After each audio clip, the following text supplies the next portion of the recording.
सभी लोगों को नमस्कार, जय हिंद दोस्तों। स्वागत है आप सभी का एग्री कोचिंग बाय विकास सर। अगर आप लोग ICAR, JRF, SRF, ARS, net, IBPS, AFO, AO, agriculture supervisor, other agriculture competitive exam की तैयारी कर रहे हैं तो इस वीडियो को ज़रूर देखिए। चलिए शुरू करते हैं अपने फर्स्ट क्वेश्चन से। पहला क्वेश्चन हमारा कह रहा है कि 20वीं पशुगणना, ठीक है, 2019 के अनुसार भारत में कुल दुधारू गायों की संख्या कितनी है। ठीक है, आपको बताना है गाय और भैंस दोनों की संख्या, यानी कि जो दुधारू हैं उनकी संख्या कितनी है। पहला ऑप्शन 145.12 मिलियन, दूसरा 50.42 मिलियन, तीसरा है 142.11 मिलियन, चौथा है 125.34 मिलियन। ठीक है, इनमें से बताइए कौन सा करेक्ट आंसर हो जाएगा।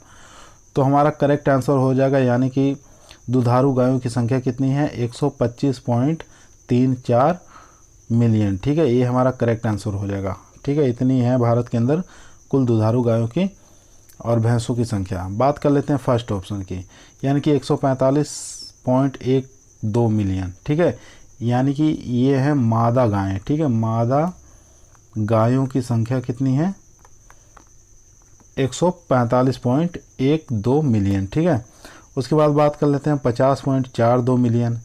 ये विदेशी और संकर गायों की संख्या है। ठीक है, विदेशी और संकर गायों की संख्या। ठीक है, संकर गायों की संख्या हो गई। उसके बाद बात कर लेते हैं 142.11 मिलियन। ये है यानी कि देसी गाय। ठीक है, देसी गायों की संख्या कितनी है, ये हो जाएंगी 142.11 मिलियन। ठीक है, चलिए उसके बाद बात करते हैं क्वेश्चन नंबर 2 पर।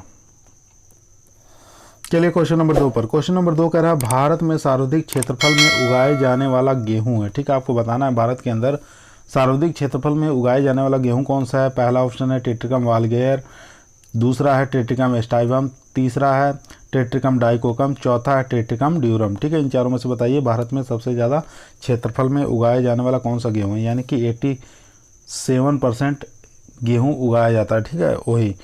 ठीक है, तो इसका करेक्ट आंसर हो जाएगा यानी कि टेट्रिकम स्टाइवम। ठीक है, टेट्रिकम स्टाइवम जो है 85% भारत में उगाया जाता है, यानी कि सर्वाधिक क्षेत्रफल में यही उगाया जाता है, टेट्रिकम स्टाइवम। ठीक है, इसको मैक्सिकन बोना गेहूं भी कहा जाता है। ठीक है, क्या कहा जाता है, मैक्सिकन बोना गेहूं। ठीक है, बोना गेहूं के नाम से भी जाना जाता है, इसको याद रखेंगे, या ब्रेड व्हीट के नाम से भी जाना जाता है। ठीक है, इसको। उसके बाद बात कर लेते हैं टेट्रिकम वालगेयर। ठीक है, ये बेकरी उत्पाद के लिए सबसे अच्छा माना जाता है। ठीक है, बेकरी उत्पाद के लिए सबसे अच्छा माना जाता है। ठीक है, उत्पाद के लिए। उसके बाद टेट्रिकम डाइकोकम की बात कर लेते हैं। ठीक है, टेट्रिकम डाइकोकम को इमर गेहूं भी कहते हैं। ठीक है, कौन सा गेहूं कहते हैं, इमर गेहूं के नाम से भी जाना जाता है, यानी कि इससे क्या बनाया जाता है, उपमा बनाया जाता है। ठीक है, ये ध्यान रखेंगे, टेट्रिकम डाइकोकम से क्या बनाया जाता है, उपमा बनाया जाता है। और एक चीज़ और, ये था मैक्सिकन बोना गेहूँ। ठीक है, अगर पूछ लेगा कि भारतीय बोना गेहूँ कौन सा हो जाएगा या इंडियन बोना गेहूँ कौन सा हो जाएगा, तो उसका नाम होता है टेट्रिकम स्पोरोकोकम। ठीक है, क्या नाम होता है, टेट्रिकम स्पोरोकोकम। ठीक है, स्पोरोकोकम, ये होता है इंडियन बोना गेहूँ। ठीक है, ये है मैक्सिकन बोना गेहूँ। ठीक है, उसके बाद बात कर लेते हैं टेट्रिकम ड्यूरम। टेट्रिकम ड्यूरम को क्या कहते हैं, माइक्रोनी भी कहा जाता है। ठीक है, माइक्रोनी या सूजी बनाने के काम में आता है। ठीक है, ये टेट्रिकम ड्यूरम जो होता है माइक्रोनी के नाम से विख्यात होता है, सूजी इसकी बनाई जाती है। तो हमारे क्वेश्चन का सही आंसर हो जाएगा, यानी कि सेकंड वाला टेट्रिकम स्टाइवम। ठीक है, सर्वाधिक क्षेत्रफल में उगाए जाने वाला गेहूँ है। चलिए क्वेश्चन नंबर चलते हैं 3 पर। क्वेश्चन नंबर 3, केंद्रीय आलू अनुसंधान संस्थान कहाँ पर स्थित है। आपको बताना है नई दिल्ली में, कानपुर में, कुफरी, शिमला में या पालमपुर में। इन चारों में से बताइए कहाँ पर स्थित है केंद्रीय आलू अनुसंधान संस्थान। ठीक है, तो ये हो जाएगा इसका सही आंसर, यानी कि कुफरी, शिमला के अंदर केंद्रीय आलू अनुसंधान संस्थान स्थित है। बात करते हैं नई दिल्ली में। नई दिल्ली में क्या है, IARI। ठीक है, IARI कहाँ पर है, नई दिल्ली में, और ICAR। ठीक है, ICAR। ठीक है, ये दोनों कहाँ पर है, नई दिल्ली में स्थित है। चलिए क्वेश्चन नंबर चलते हैं 4 पर। चलिए क्वेश्चन नंबर 4 की बात कर लेते हैं। क्वेश्चन नंबर 4 कह रहा है दूध का मीठा स्वाद, ठीक है, किस दुग्ध शर्करा के कारण होता है। आपको शर्करा का नाम बताना है। लैक्टोज, फ्रुक्टोज, माल्टोज या सुक्रोज, इन चारों में से बताइए किसके कारण क्या होता है, दूध का मीठा स्वाद होता है। ठीक है, उस शर्करा का नाम बताना है। अगर आप लोग हमारे चैनल पर नया हैं तो हमारे चैनल को लाइक शेयर सब्सक्राइब जरूर करिए। हमारे चैनल का नाम है एग्री कोचिंग बाय विकास सर। यहाँ पर चैनल का नाम देख सकते हैं। इस चैनल पर जाकर लाइक सब्सक्राइब और शेयर कर सकते हैं। ठीक है, चलिए इसका करेक्ट आंसर हो जाएगा यानी कि लैक्टोज। लैक्टोज के कारण क्या होता है, दूध मीठापन होता है। ठीक है, इसको क्या कहते हैं और किस नाम से जानते हैं, कार्बोहाइड्रेट भी कहा जाता है। ठीक है, कार्बोहाइड्रेट शर्करा, ठीक है, और दुग्धम के नाम से भी जाना जाता है। ठीक है, दुग्धम कह सकते हैं, कार्बोहाइड्रेट कह सकते हैं। ठीक है, और ये जो होती है लैक्टोज जो होती है डाइसेकेराइड होती है। ठीक है, क्या होती है, डाइसेकेराइड होती है, डाइसेकेराइड होती है। और ये डाइसेकेराइड जो होती है ये ग्लूकोज और गैलेक्टोज से मिलकर बनी होती है। ठीक है, ग्लूकोज प्लस गैलेक्टोज,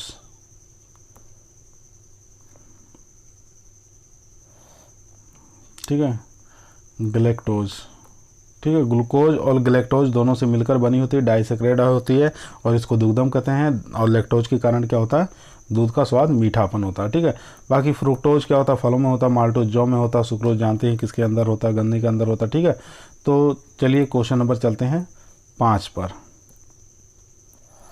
चलिए क्वेश्चन नंबर चलते हैं 5 पर। क्वेश्चन नंबर 5 कह रहा है शिवरात्रि पशु मेला कहाँ पर लगता है। ठीक है, आपको बताना है किस डिस्ट्रिक्ट में राजस्थान के अंदर लगता है।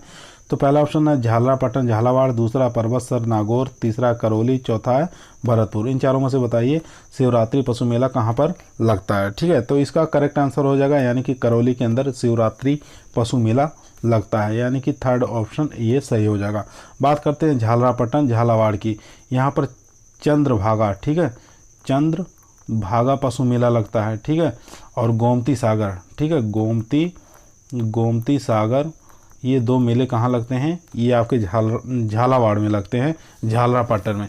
और नागौर के अंदर सबसे ज़्यादा मेला लगता है। राजस्थान की बात करें, पूरे राजस्थान के अंदर सबसे ज़्यादा मेला का आयोजन, पशुओं का मेला जो लगता है वो नागौर डिस्ट्रिक्ट में लगता है।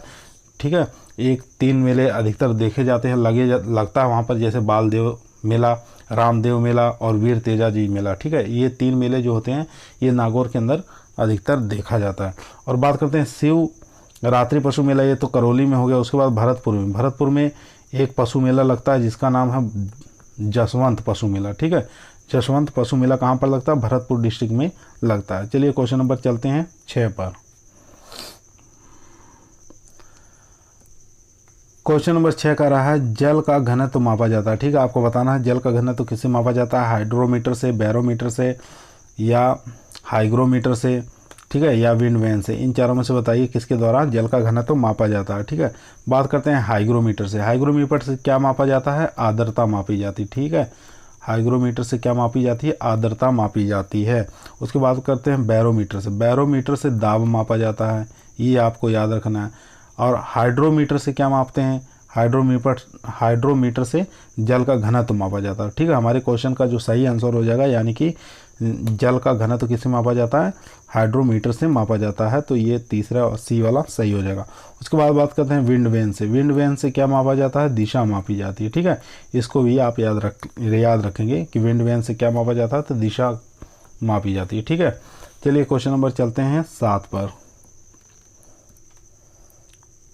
क्वेश्चन नंबर 7 का रहा है करनाल बंट किस फसल की एक प्रमुख बीमारी है। ठीक है, आपको बताना है करनाल बंट किस फसल का प्रमुख बीमारी है, मक्का का है, जौ का है, गेहूं का है या बाजरा का। इन चारों में से बताइए कौन सा करेक्ट हो जाएगा। यहाँ पे देख सकते हैं करनाल बंट इसमें लगा हुआ, तो आप बाली देखकर पहचान सकते हैं किसकी बाली है ये। तो इसका करनाल बंट जो है किस फसल का प्रमुख बीमारी है, तो ये हो जाएगा गेहूँ का, यानी कि थर्ड ऑप्शन हमारा सही हो जाएगा। गेहूँ की करनाल बंट एक प्रमुख बीमारी है या रोग है। ठीक है, चलिए क्वेश्चन नंबर चलते हैं 8 पर। अगर आप लोग हमारे चैनल पर नया हैं तो हमारे चैनल को लाइक शेयर सब्सक्राइब जरूर करिए। हमारे चैनल का नाम है एग्री कोचिंग बाय विकास सर। ठीक है, चलिए क्वेश्चन नंबर 8 की बात कर लेते हैं। प्याज की कौन सी किस्म खरीफ में रोपाई के लिए उपयुक्त है। ठीक है, आपको बताना है प्याज की ऐसी कौन सी किस्म है जो खरीफ के रोपाई के लिए सबसे अच्छी मानी जाती है, रोपाई के लिए उपयुक्त हो सकती है। तो यहाँ किस्मों का नाम दिया हुआ अर्का कल्याण, अर्का निकेतन, नासिक लाल या अर्ली ग्रेनो। ठीक है, इन चारों में से बताइए कौन सी प्याज की है जो खरीफ में रोपाई के लिए लगा सकते हैं। तो इसका सही आंसर हो जाएगा यानी कि अर्का कल्याण। अर्का कल्याण कैसी किस्म है, यानी कि इसको खरीफ में रोपाई कर सकते हैं। और अर्का निकेतन की बात करें तो इसको रबी और खरीफ दोनों में लगा सकते हैं। ठीक है, रबी और खरीफ दोनों में लगा सकते हैं, ये आप याद रखेंगे। चलिए क्वेश्चन नंबर चलते हैं 9 पर। क्वेश्चन नंबर 9 कह रहा है निम्नलिखित में से प्रोटीन युक्त दाने का उदाहरण है। ठीक है, आपको बताना है प्रोटीन युक्त दाने का उदाहरण है। पहला ऑप्शन है हे और भूसा, दूसरा है पेड़ों की पत्तियां और साइलेज, तीसरा है खलियां और ब्लड मील, और चौथा है दाने और जड़ें। इन चारों में से बताइए कौन सा प्रोटीन युक्त दाने का एक उदाहरण है। ठीक है, तो इसका करेक्ट आंसर हो जाएगा यानी कि खलियां और ब्लड मील, ये दोनों क्या है, प्रोटीन युक्त दाने का एक उदाहरण है। ठीक है, तो सी वाला ऑप्शन एकदम सही हो जाएगा। चलिए क्वेश्चन नंबर चलते हैं 10 पर। चलिए क्वेश्चन नंबर 10 कह रहा है ड्रिप सिंचाई विकसित की गई थी। ठीक है, आपको बताना है कि बूंद बूंद सिंचाई कहाँ से विकसित की गई थी। ठीक है, पहला ऑप्शन है इजराइल से, दूसरा इंडोनेशिया से, पहला ऑप्शन है ईरान से, दूसरा इंडोनेशिया, तीसरा इजराइल, चौथा भारत। ठीक है, तो इन चारों में से बताइए ड्रिप इरिगेशन या सिंचाई कहाँ से विकसित की गई थी। तो इसका करेक्ट आंसर हो जाएगा यानी इजराइल से बूंद बूंद सिंचाई या ड्रिप इरिगेशन विकसित किया गया था। ठीक है, इसका करेक्ट आंसर हो जाएगा इजराइल। चलिए क्वेश्चन नंबर चलते हैं 11 पर। चलिए क्वेश्चन नंबर 11 कह रहा है राजस्थान के किन जिलों में राठी नस्ल के मूल स्थान है। ठीक है, आपको बताना है कि कौन से ज़िले में राठी नस्ल का मूल स्थान है। ठीक है, जो पश्चिमी राजस्थान है उन क्षेत्रों में ये पाई जाती है। ठीक है, ये आप याद रखेंगे। तो पश्चिमी राजस्थान में कौन से डिस्ट्रिक्ट आ जाते हैं, तो इसमें देख लीजिए पहला ऑप्शन है जयपुर और नागौर, अजमेर और नागौर, बीकानेर पाली और बीकानेर गंगानगर। इन चारों में से बताइए कौन सा करेक्ट आंसर हो जाएगा। तो करेक्ट आंसर हो जाएगा यानी कि फोर्थ वाला, बीकानेर और गंगानगर डिस्ट्रिक्ट जो होते हैं, डिस्ट्रिक्ट में क्या होता है, राठी नस्ल का मूल स्थान माना गया है। ठीक है, बीकानेर और गंगानगर डिस्ट्रिक्ट, यानी कि ये पश्चिमी राजस्थान में आता है। ठीक है, चलिए क्वेश्चन नंबर चलते हैं 12 पर। चलिए क्वेश्चन नंबर 12 कह रहा है भारतीय गन्ना अनुसंधान संस्थान कहाँ स्थित है। ठीक है, आपको बताना है। उसके बाद ऑप्शन देख लेते हैं इसमें, कोयम्बटूर तमिलनाडु में, कानपुर उत्तर प्रदेश, लखनऊ उत्तर प्रदेश या ताबीजी अजमेर। इन चारों में से बताइए कहाँ पर भारतीय गन्ना अनुसंधान संस्थान स्थित है। ठीक है, ऑप्शन फर्स्ट की बात कर लेते हैं, यानी कि कोयम्बटूर तमिलनाडु में। यहाँ गन्ना प्रजनन अनुसंधान केंद्र है। ठीक है, क्या है, गन्ना प्रजनन अनुसंधान केंद्र। ठीक है, गन्ना प्रजनन अनुसंधान केंद्र कहाँ पर स्थित है, कोयम्बटूर तमिलनाडु के अंदर। उसके बाद बात कर लेते हैं कानपुर उत्तर प्रदेश में। कानपुर उत्तर प्रदेश में भारतीय शर्करा अनुसंधान केंद्र। ठीक है, भारतीय शर्करा अनुसंधान केंद्र। ठीक है, ये स्थित है कहाँ पर, ये स्थित है कानपुर उत्तर प्रदेश में। उसके बाद लखनऊ में क्या है, लखनऊ में भारतीय गन्ना अनुसंधान संस्थान स्थित है। ठीक है, यही क्वेश्चन हमारा पूछ रहा है भारतीय गन्ना अनुसंधान संस्थान कहाँ स्थित है, तो ये हो जाएगा लखनऊ उत्तर प्रदेश में। ठीक है, तो ये हमारे क्वेश्चन का आंसर हो जाएगा। उसके बाद ताबीजी अजमेर की बात कर लेते हैं। ताबीजी अजमेर राजस्थान बीजीय मसाला अनुसंधान केंद्र। ठीक है, राजस्थान बीजीय मसाला अनुसंधान केंद्र कहाँ पर स्थित है, ताबीजी अजमेर के अंदर स्थित है। ठीक है, ये आप याद रखेंगे। या राष्ट्रीय बीजीय अनुसंधान मसाला अनुसंधान केंद्र भी कह सकते हैं। ठीक है, ये यानी कि पूरे भारत में एक ही है। राजस्थान का भी कह सकते हैं, या राष्ट्रीय बीजीय मसाला अनुसंधान केंद्र भी कह सकते हैं। ठीक है, ये ताबीजी अजमेर में स्थित है। उसके बाद चलिए क्वेश्चन नंबर चलते हैं 13 पर। चलिए क्वेश्चन नंबर 13 कह रहा है ब्राउन सिंधी नस्ल का किसका संकरण है। ठीक है, आपको बताना है ब्राउन सिंधी नस्ल जो है किसका संकरण से तैयार की गई है। पहला ऑप्शन है Holstein Friesian cross Sahiwal, brown Swiss cross Lal Sindhi, Holstein Friesian cross Tharparkar, चौथा ऑप्शन है जर्सी क्रॉस साहिवाल। इन चारों में से बताइए कौन सा आंसर करेक्ट हो जाएगा, जो ब्राउन सिंधी नस्ल का संकर से क्रॉस करके निकाली गई। ठीक है, तो पहले ऑप्शन की बात कर लेते हैं, यानी कि होल्स्टीन और फ्रीजियन क्रॉस साहिवाल, इनके दोनों के क्रॉस से कौन सी किस्म विकसित हुई है, तो फ्रीजवाल निकाली गई थी। ठीक है, फ्रीजवाल ये वैरायटी निकाली गई थी इसमें। ठीक है, ये गाय की। उसके बाद बात कर लेते हैं ब्राउन स्विस और लाल सिंधी, यानी कि इन दोनों के बीच में क्रॉस करके कौन सी गाय तैयार की गई, ब्राउन सिंधी। ठीक है, तो हमारे क्वेश्चन का सही आंसर यही है कि ब्राउन स्विस जो है ब्राउन सिंधी जो है ब्राउन स्विस और लाल सिंधी से क्रॉस करके निकाली गई। उसके बाद बात करते हैं होल्स्टीन फ्रीजियन और थारपारकर, ठीक है, इन दोनों के बीच में क्रॉस करके निकाली गई करन फ्रीज, ठीक है, करन फ्रीज, ये आप याद रखेंगे। करन फ्रीज जो है ये होल्स्टीन फ्रीजियन और थारपारकर के बीच में क्रॉस करके निकाली गई है, ठीक है, ये आप याद रखेंगे। चलिए क्वेश्चन नंबर चलते हैं 14 पर। चलिए क्वेश्चन नंबर 14, क्वेश्चन नंबर 14 कह रहा है दलहनी फसलों में कौन सी फसल खून शुद्धिकरण का कार्य करती है, ठीक है, आपको बताना है खून शुद्धिकरण का कार्य कौन सी फसल करती है दलहनी फसलों में बताना, ठीक है। पहला है मूंग है, दूसरा मसूर है, तीसरा उड़द है, चौथा चना है। इन चारों में से बताइए कौन सा करेक्ट आंसर हो जाएगा। तो इसका करेक्ट आंसर हो जाएगा यानी कि फोर्थ आंसर, यानी कि चना। चना जो होता है ये दलहनी फसलों में ऐसी फसल है जो खून का शुद्धिकरण करती है, ठीक है, ये आप याद रखेंगे। बात करते हैं मूंग की। मूंग के अंदर प्रोटीन कितनी पाई जाती है, तो मूंग के अंदर 25% प्रोटीन पाई जाती है, ठीक है, ये आप याद रखेंगे। उसके बाद मसूर की बात कर लेते हैं। खून में कोलेस्ट्रॉल को कम करती है, ठीक है, खून के अंदर जो कोलेस्ट्रॉल होता है उसको कम करने में महत्वपूर्ण भूमिका निभाती है ये मसूर, ठीक है, ये दाल है। उसके बाद उड़द की बात कर लेते हैं। उड़द के अंदर फास्फोरस और खनिज लवण, ठीक है, फास्फोरस और खनिज लवण इसमें अधिक मात्रा में पाए जाते हैं, ठीक है, ये आप याद रखेंगे। तो हमारे क्वेश्चन का सही आंसर हो जाएगा यानी चना। चना क्या करता है, खून का शुद्धिकरण का कार्य करता है। चलिए क्वेश्चन नंबर चलते हैं 15 पर। चलिए क्वेश्चन नंबर 15, क्वेश्चन नंबर 15 कह रहा है गाय के दूध का अपेक्षित घनत्व कितना होता है, ठीक है, आपको बताना है। सॉरी, गाय का नहीं, भैंस का पूछ रहा है। तो भैंस के दूध का अपेक्षित घनत्व कितना होता है आपको बताना है। तो पहला ऑप्शन है 1.028 से लेके 1.030, ठीक है, इन चारों में से बताइए कौन सा करेक्ट आंसर हो जाएगा। तो करेक्ट आंसर हो जाएगा यानी कि भैंस के दूध का अपेक्षित घनत्व कितना होता है, तो 1.030 से लेके 1.032 तक होता है, ठीक है, ये आप याद रखेंगे। ये हो गया भैंस के दूध का अपेक्षित घनत्व, ठीक है। गाय का पूछेगा तो गाय का कितना होगा, तो ये हो जाएगा फर्स्ट वाला गाय का 1.028 से लेके 1.030 तक ये गाय का अपेक्षित घनत्व हो गया। एक चीज़ और, अपेक्षित घनत्व किससे मापा जाता है, तो अपेक्षित घनत्व जो मापा जाता है ये लैक्टोमीटर से मापा जाता है, ठीक है, लैक्टोमीटर से अपेक्षित घनत्व ज्ञात किया जाता है, इसको आप याद कर लेंगे। उसके बाद बात कर लेते हैं 1.037 किसका है, सपरेटा दूध का अपेक्षित घनत्व होता है, ठीक है, सपरेटा दूध का अपेक्षित घनत्व कितना होता है, तो 1.037 हो जाता है, ठीक है। इन चारों ऑप्शनों को आप याद कर लेंगे बढ़िया से। चलिए क्वेश्चन नंबर चलते हैं 16 पर। अगर आप लोग हमारे चैनल पर नया हैं तो हमारे चैनल को लाइक शेयर सब्सक्राइब जरूर करिए। हमारे चैनल का नाम है एग्री कोचिंग बाय विकास सर, ठीक है, यहाँ पर चैनल का नाम देख सकते हैं। चलिए क्वेश्चन नंबर 16 पर देखते हैं। 16 नंबर क्वेश्चन कह रहा है अनार का फल का प्रकार है, ठीक है, आपको बताना है ये जो अनार देख रहे हैं इसका फल का प्रकार क्या होता है, ठीक है। तो सरस है, ड्रूप है, या ब्लूस्टा है, या नट है। इन चारों में से बताइए कौन सा अनार का फल का प्रकार हो सकता है। तो इसका करेक्ट आंसर हो जाएगा यानी कि ब्लूस्टा। अनार का फल का प्रकार क्या होता है, ब्लूस्टा कहलाता है, ठीक है। सरस की बात कर लेते हैं जिसको बेरी कहते हैं। तो केला और पपीता, ठीक है, केला और पपीता का फल का प्रकार क्या होता है, बेरी यानी कि सरस होता है। उसके बाद बात कर लेते हैं ड्रूप। ड्रूप या स्टील किसका होता है, आम का होता है, ठीक है, आम का हो जाएगा और बेर का हो जाएगा, ठीक है। ये दोनों फल का क्या हो जाता है, फल का प्रकार ड्रूप और स्टील हो जाता है। और ब्लूस्टा किसका हो गया, अनार का हो गया। नट की बात कर लेते हैं।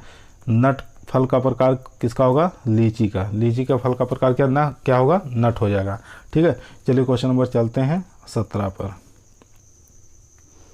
चलिए क्वेश्चन नंबर 17, क्वेश्चन नंबर 17 कह रहा है बकरी के शरीर का तापमान कितना होता है, ठीक है, आपको बताना है बकरी का टेम्परेचर कितना होता है शरीर का। 101.5 degree Fahrenheit, 103 degree Fahrenheit, 105 degree Fahrenheit या 106 डिग्री फ़ारेनहाइट। इन चारों में से बताइए कौन सा सही हो जाएगा।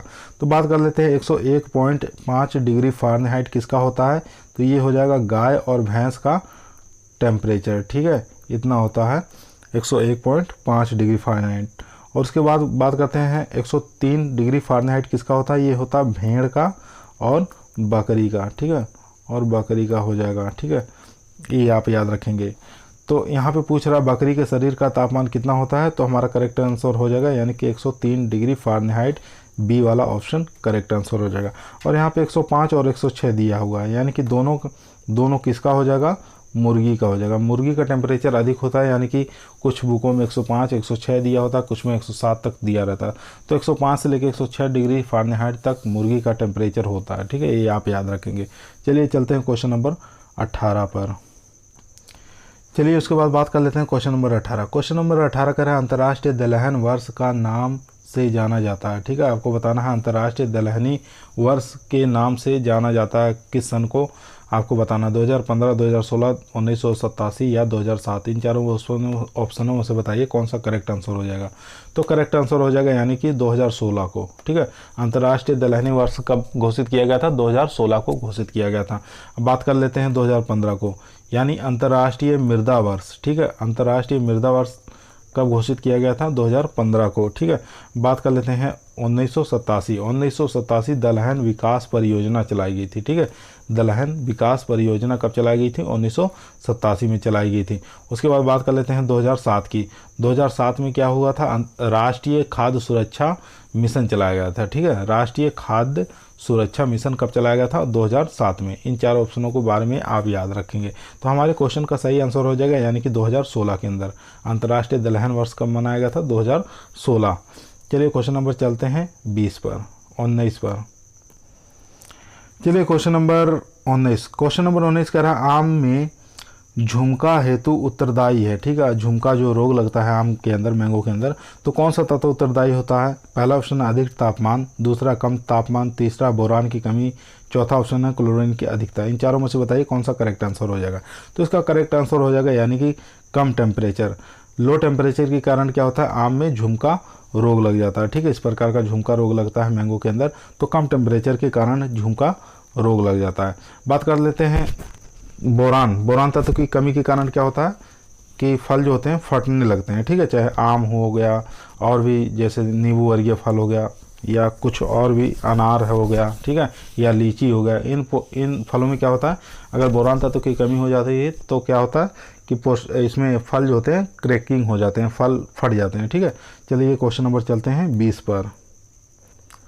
चलिए क्वेश्चन नंबर 20 कह रहा है पूसा हरित किसकी किस्म है, ठीक है। आपको बताना है पूसा हरित किसकी किस्म है? करेला की है, पालक की है, पत्ता गोभी की या लोबिया की। इन चारों में से बताइए कौन सा करेक्ट आंसर होगा। तो पूसा हरित जो किस्म है ये हो जाएगी आपके पालक की, ठीक है। पालक की किस्म कौन सी है? पूसा हरित किस्म है, ठीक है, ये आप याद रखेंगे। चलिए क्वेश्चन नंबर चलते हैं 21 पर। चलिए क्वेश्चन नंबर 21 कह रहा है अंगूर में फलों का रंग हरे से हल्का लाल या पीला होने की क्रिया क्या कहलाती है, ठीक है। आपको बताना है अंगूर में फलों का रंग हरे से हल्का लाल या पीला रंग कौन सी क्रिया कहलाती है, ये आपको बताना है। इस टाइप के फल हो जाते हैं। कोल्यूर कहलाती है, वर्जिन कहलाती है, मेलारेंडेज कहलाती है या उपयुक्त सभी कहलाती है। इन चारों में से बताइए कौन सा करेक्ट आंसर हो जाएगा। तो इसका करेक्ट आंसर हो जाएगा यानी कि वर्जिन कहलाता है, ठीक है। क्या कहलाता है? वर्जिन कहलाता है। तो अब बात कर लेते हैं कोल्यूर एक फिजियोलॉजिकल डिसऑर्डर है जिसको दैहिक विकार कहते हैं, ठीक है। ये अंगूर का एक कोल्यूर फिजियोलॉजिकल डिसऑर्डर है जिसको दैहिक विकार कह सकते हैं। उसके बाद बात करते हैं मेलारेंडेज, ठीक है। ये भी एक दैहिक विकार है, ठीक है। क्या है? दैहिक विकार है जो कि बोरान तत्व की कमी के कारण हो जाता है, ठीक है। बोरान तत्व की कमी के कारण यह हो जाता है, ठीक है, मेलारेंडेज, ठीक है, ये आप याद रखेंगे। चलिए क्वेश्चन नंबर चलते हैं 22 पर। चलिए क्वेश्चन नंबर 22 कह रहा है चिकपी और बंगाल ग्राम, ठीक है। चिकपी और बंगाल ग्राम किसे कहा जाता है? आपको बताना है। मूंग को कहा जाता है, उड़द को कहा जाता है, चना को कहा जाता है या चौला को कहा जाता है। इन चारों में से बताइए किसे चिकपी या बंगाल ग्राम के नाम से जाना जाता है। चलिए शुरुआत करते हैं मूंग से। मूंग को क्या कहा जाता है?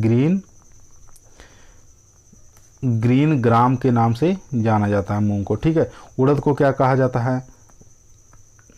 उड़द को ब्लैक ग्राम के नाम से जाना जाता है, ठीक है।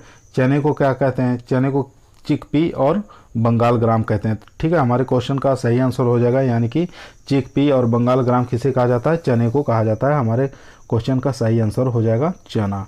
अब बात करते हैं चौला को। चौला को क्या कहते हैं? आप लोग जानते हैं, काउपी के नाम से इसको जाना जाता है, ठीक है। काउपी किसे कहते हैं? चौला को कहा जाता है। चलिए क्वेश्चन नंबर चलते हैं 23 पर।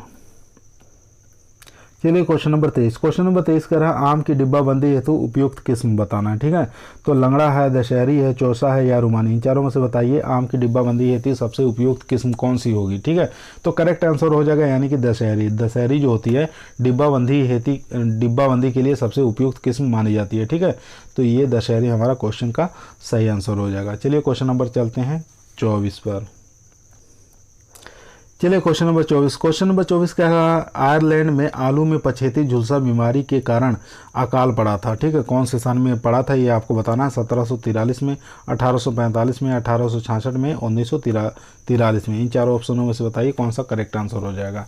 ठीक है, इसका करेक्ट आंसर हो जाएगा यानी कि 1845। 1845 में आयरलैंड में आलू में पछेती झुलसा रोग के कारण क्या है, पूरी की पूरी फसल बर्बाद हो गई थी, नष्ट हो गई थी। ठीक है, ये अल्टरनेरिया सोलेनाई और फाइटोप्थोरा इन्फेस्टेंस, ठीक है, इन दो कवक के कारण होता है। ठीक है, ये आप याद रखेंगे।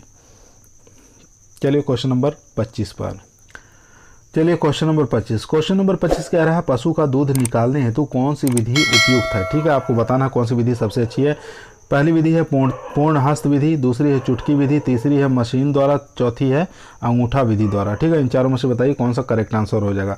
तो इसका करेक्ट आंसर हो जाएगा यानी कि पूर्ण हस्त विधि। ठीक है, पूर्ण हस्त विधि द्वारा हम क्या करते हैं, ये विधि सबसे अच्छी मानी जाती है। ठीक है, इसको जैसे पशुओं के बड़े अगर थन होते हैं या मध्यम थन होते हैं तो उसके लिए पूर्ण हस्त विधि प्रयोग में लाया जाता है। ठीक है, ये सबसे अच्छी या सबसे उपयुक्त विधि मानी जाती है। ठीक है, तो ये आप याद रखेंगे। चुटकी विधि जानते हैं, अगर मशीनों द्वारा दूध निकाल रहे हैं तो कुछ ना कुछ दूध उसके थनों में पड़ा रहता है, तो पूर्णतः पूरा दूध निकालने के लिए क्या कर देंगे, चुटकी का सहारा देते हैं। ठीक है, इसको कहते हैं पूर्णतः दूध निकालने के लिए कौन सी विधि अपनाई जाती है, तो चुटकी विधि अपनाई जाती है।